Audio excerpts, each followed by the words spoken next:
Well, thank you. That was very honorable. I appreciate that. Thank you. For those who don't know, my name is Aaron. Yeah, I met her, like she said, at the gym.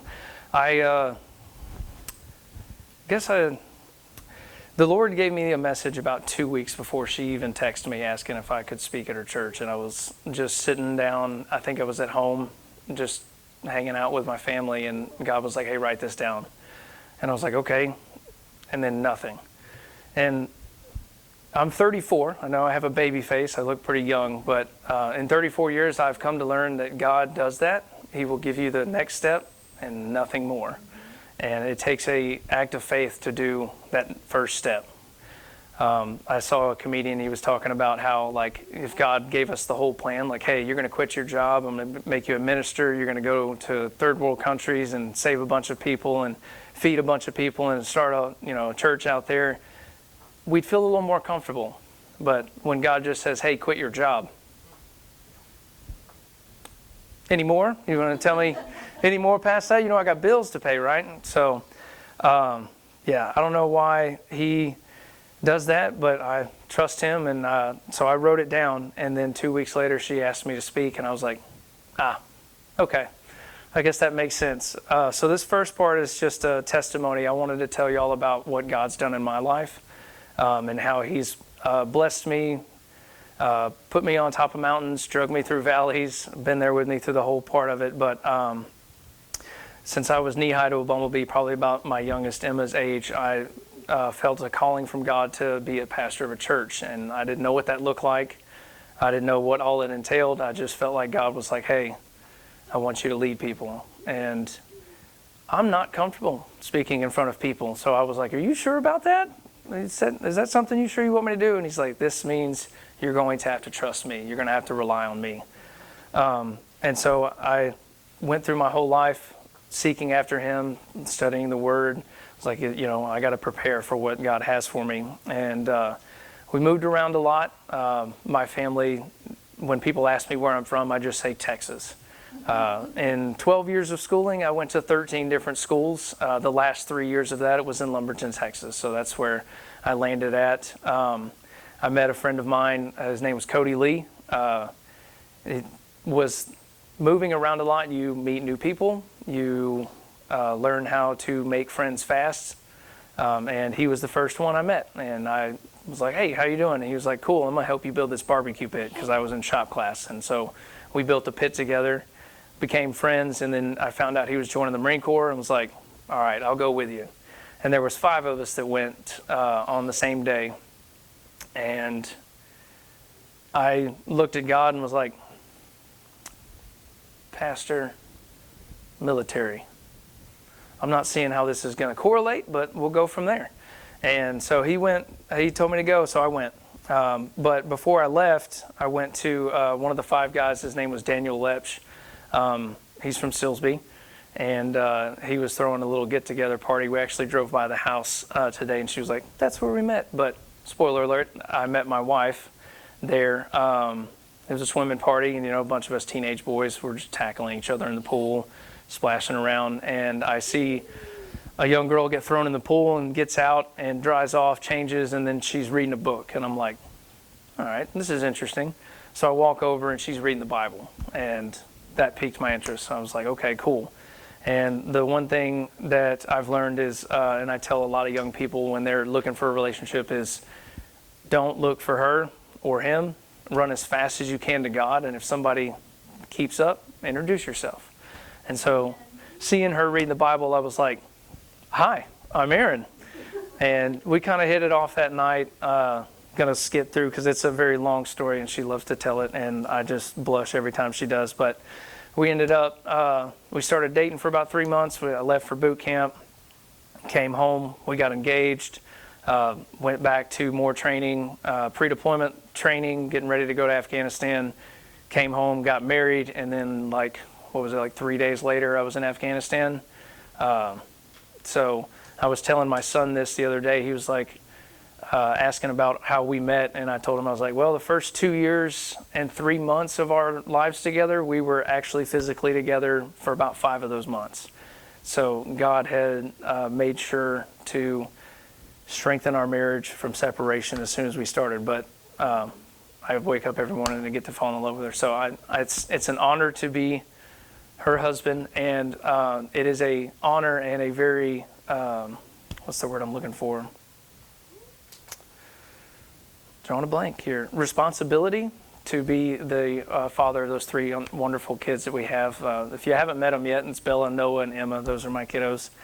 But seeing them grow up, and then when I got out of the Marine Corps, I decided to come back to Lumberton. Started working. While I was in Afghanistan, everybody came home safe. I will, spoiler alert, I'm going to let y'all know that.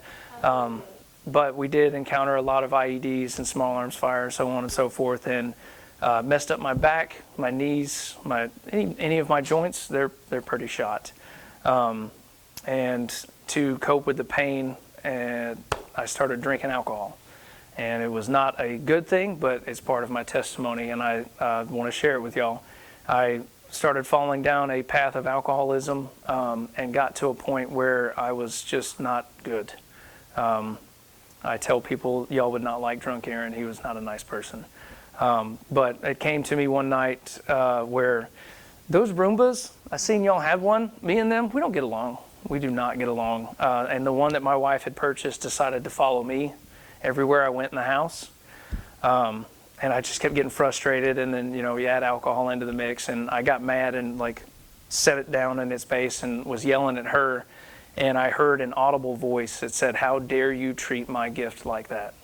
And that's one of those eye-opening moments where you hear God stop you in that moment. And it took me a while to realize that the gift that he had given me was not my wife. She's her own person, but the time that I have with her. Getting to have that relationship with her, and I was not treating it like he called me to do. And that was the moment I stopped drinking alcohol. I turned my life back around, started seeking God again. I got my degree from Grace Christian University in leadership and ministry. Loved that. That was a very highlight of my life, getting to study the Word more and have other people teach me. You start to learn the differences that people have of opinions on different things of the Bible and how to navigate that. So, but God literally stepping in and saying, "Hey, enough is enough." And I tell you all this to let y'all know that, sometimes the dark spots in our lives are not what we think is something that people want to hear or need to hear, but our best testimony is our lives. Being a living testimony is how we can fully affect people. While I was in the Marine Corps or traveling around, moving a lot as a kid, I found that no matter what I could say, it didn't matter. No matter how good I spoke, no matter how knowledgeable I was, if I wasn't living the life that I was talking, people weren't interested. But when people see how I would treat people that wronged me, or we just didn't get along and I treated them nicely, they were interested. They're like, "Why are you doing that?" And that's my opportunity right there. That's when God opens the door and says, "Hey, his name is Jesus." And he did the same for me. So I didn't write it down. I saved it though. Came a little bit prepared. Matthew. We're going to turn to Matthew 25, 31. Matthew 25, 31. It's parables that Jesus is speaking. I'll give you all a little bit of time sometimes. It's my favorite sound. One of my favorite sounds is hearing a bunch of Bible pages turning. It means people are getting in the Word.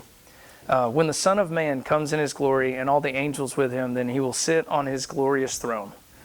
All the nations will be gathered before him, and he will separate them one from another, just as a shepherd separates the sheep from the goats. He will put the sheep at his right hand and the goats at his left. Then the king will say to those on his right, "Come, you are blessed by my Father. Inherit the kingdom prepared for you from the foundation of the world. For I was hungry, and you gave me something to eat. For I was thirsty, and you gave me something to drink. I was a stranger, and you took me in. I was naked, and you clothed me. I was sick, and you took care of me. I was in prison, and you visited me." And righteous will answer him, "Lord, when did we see you hungry and feed you, or thirsty, or give you something to drink? When did we see you a stranger and take you in, or without clothes and clothe you? When did we see you sick or in prison and visit you?"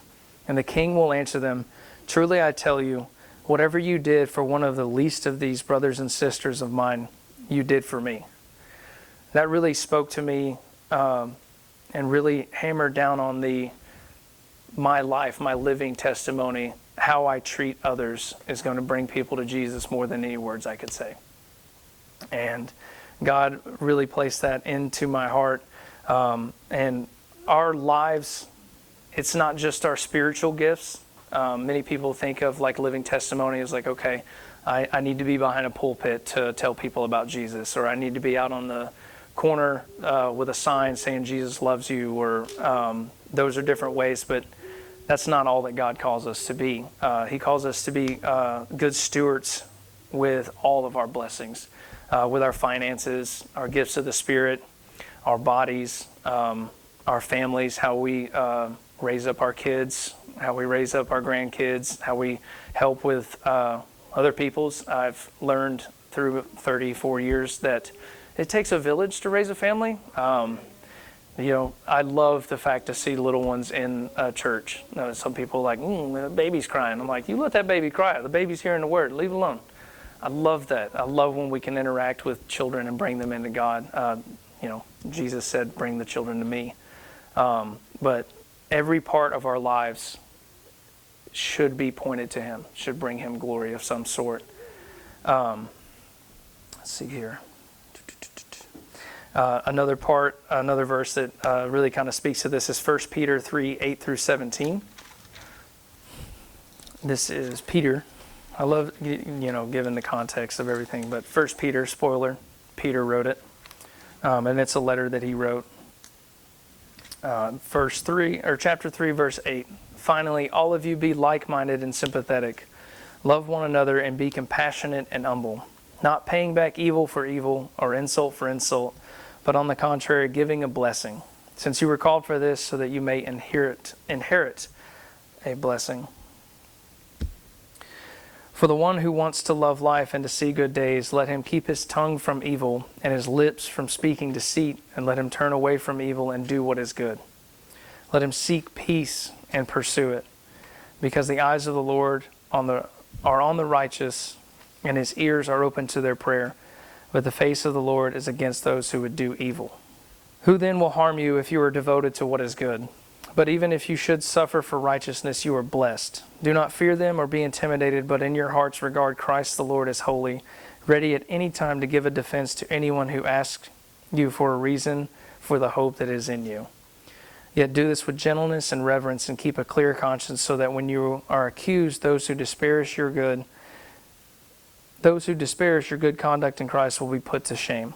For it is better to suffer for good than it is that, if that should be God's will, than for doing evil. Ooh. Okay, I got it out. A little tongue twister there.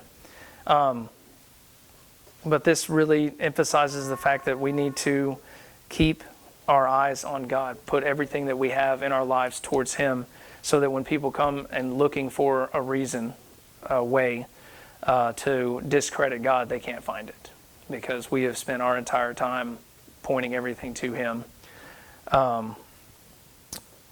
So this is the part, this is where this is the little snippet that God gave me, and I was like, okay, I got to expand on this a little bit, but this is what He gave me, and this is the title of the sermon, and now that I'm at the end of it, True Surrender, Being Okay with God. God